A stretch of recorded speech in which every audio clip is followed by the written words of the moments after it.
avis à tous les Guinéens qui nous écoutent, à tous les Guinéens qui nous écoutent, le Rwanda appartient à ceux qui le défendent vraiment. Et vous, les Guinéens, vous n'êtes pas des Rwandais.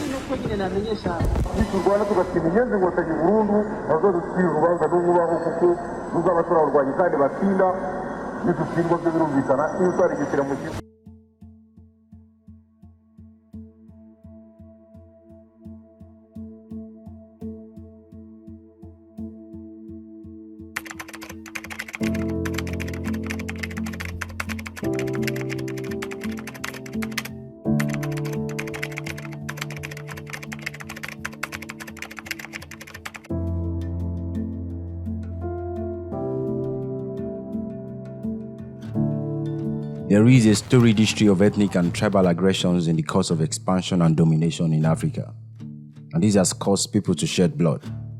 But genocide, it was a new kind of evil. Invité notre journal Jean Carbonard, vous venez de faire partie d'une mission de la Fédération internationale des droits de l'homme qui a passé environ 15 jours. This is a documentary about the tragedy of the Rwandan Genocide. Because of the complicated history of Rwanda, to understand the origins of the genocide, we have to go back to the very beginning.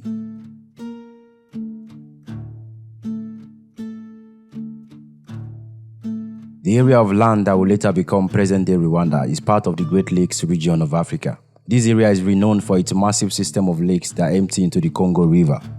The area is fertile, blessed with deep forest, and a topography that will later come to support the agrarian lifestyle of its soon-to-be settlers. There are three different groups of people in modern-day Rwanda: the Tuas, the Hutus, and the Tutsis. It is believed that the Tuas first settled in Rwanda as far back as 5000 to 8000 BC. The Tuas are pygmies and hunter-gatherers who are mostly forest dwellers. The Hutus settled next in Rwanda around the 5th and 11th centuries. They are a Bantu-speaking group that migrated from West Africa during the Great Bantu expansion, which lasted into the 8th century. Hutus are simple farmers who led simple lifestyles. The Tutsis are the last to arrive in Rwanda, domination in Rwanda. Their skills gave them social, economic, and political advantage over the Hutus. The Tuas are no longer going to feature in this story. The presence of the Hutus since the 7th century forced them to move deeper into the jungle, into the hills of Rwanda. Before long, the Tutsis became the dominant people in Rwanda. The Tutsi governing structure began to emerge and was organized around the king, known as the Mwami. This is a monarchy. The Mwami claimed land on which the Hutus farmed. The kingdom of Rwanda was formed and it was expanding, with the Hutus also subject under the Tutsi rulership. The social structure was changing. The relationship between the Tutsis and the Hutus began to change. At first, it was a client-patron relationship. It was a social class distinction. Peoples of Rwanda could move from Hutu to Tutsi in a system now referred to as Kwihutura, shedding of Hutuness. Perhaps this is true. Evidence to consolidate its truth and the extent of its practical use in pre-colonial Rwanda is very scarce. I believe this to be the whitewashing, or worse, avoidance of the real origins of the different peoples that formed Rwanda. The Tutsis and the Hutus do not share the same origin story, although they were able to manage their differences in the 20th century.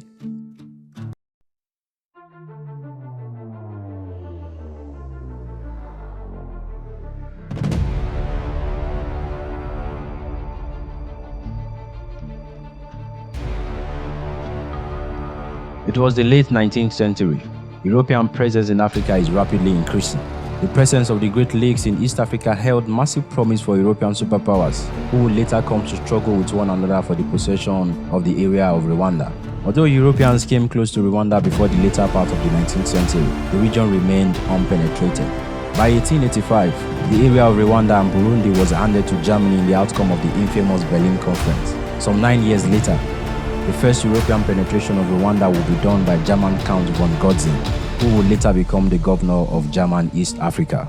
Unfortunately for Rwanda, it stood at the juncture of three colonial empires: Germany's East Africa, Belgium's Congo, and of course the British Empire in the adjacent Uganda and Tanzania. All of them wanted a share of the Rwandan piece of cake.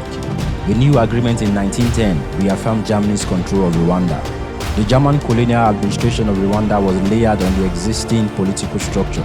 This indirect rule meant that the Mwami and the Tutsi not only retained their political, social, and economic advantage over the Hutus, but they also advanced the Ubuhake system. The Mwami extracted tributes from the Hutus, continued to enforce indentured servitude of the Hutus to the Tutsis, and extended to places previously unreached. While this was going on in the Great Lakes of Africa, Germany was involved in a losing war at home in Europe in the First World War. By the end of the First World War in 1919, Rwanda had fallen under Belgian control.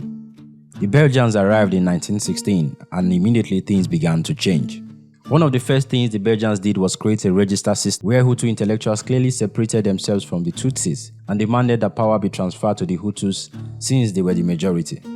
Historians believe that the Catholic Church played a central role in producing this manifesto. This was uneasy for the Tutsis, who increasingly grew agitated and demanded independence from Belgium.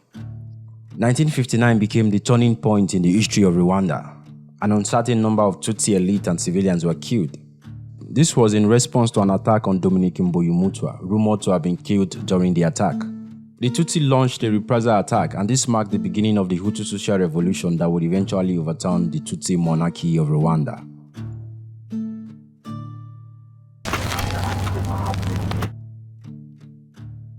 It was 5th of November, a quiet and sweltering afternoon in the spring of 1959.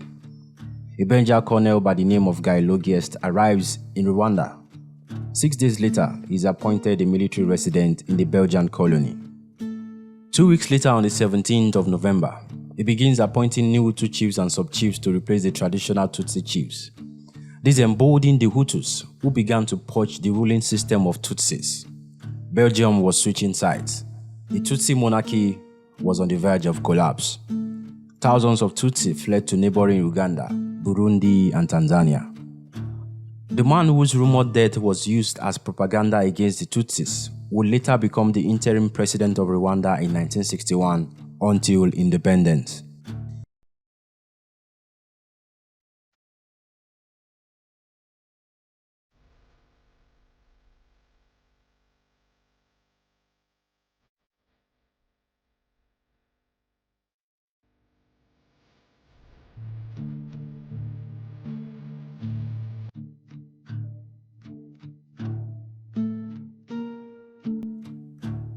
Rwanda gained independence from Belgium in 1962.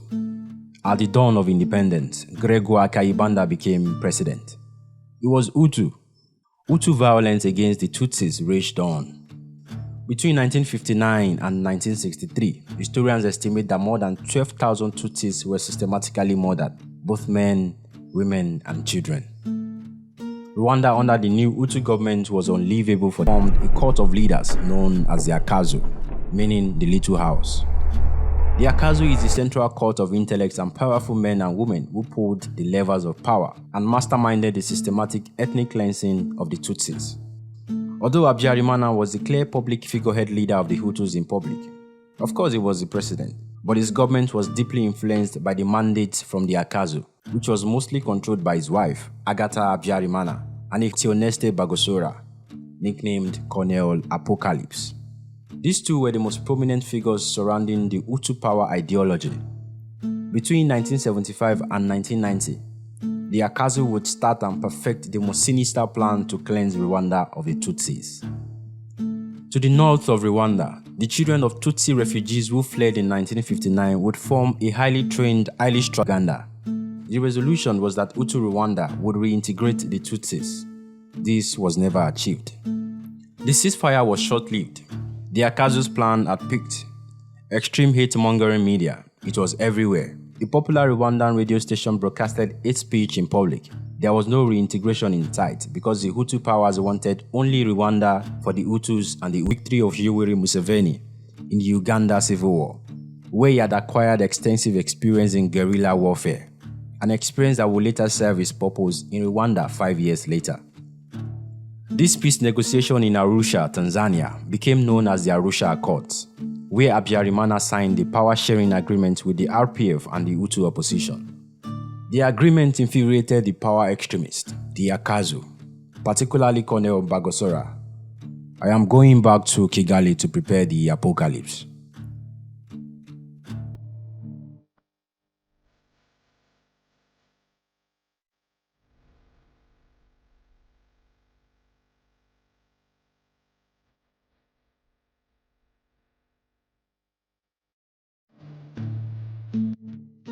April 6, 1994.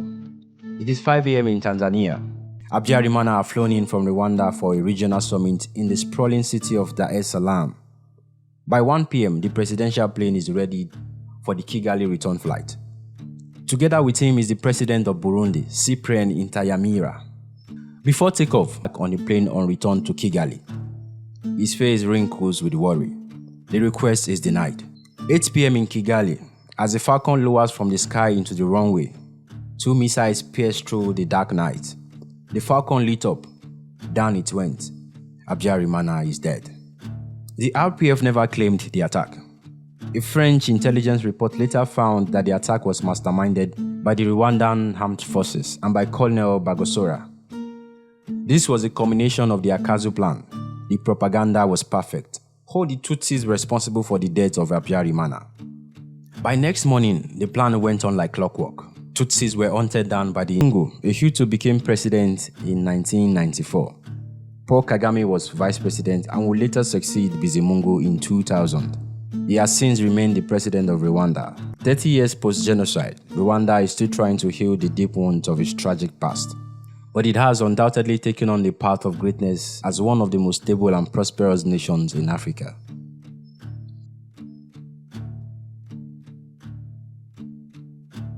I know you enjoyed this documentary. This has taken me a substantial amount of effort to put together. And to support me, please make sure to like, comment, and also subscribe to the channel so I can keep putting the stories of Africa on your screen.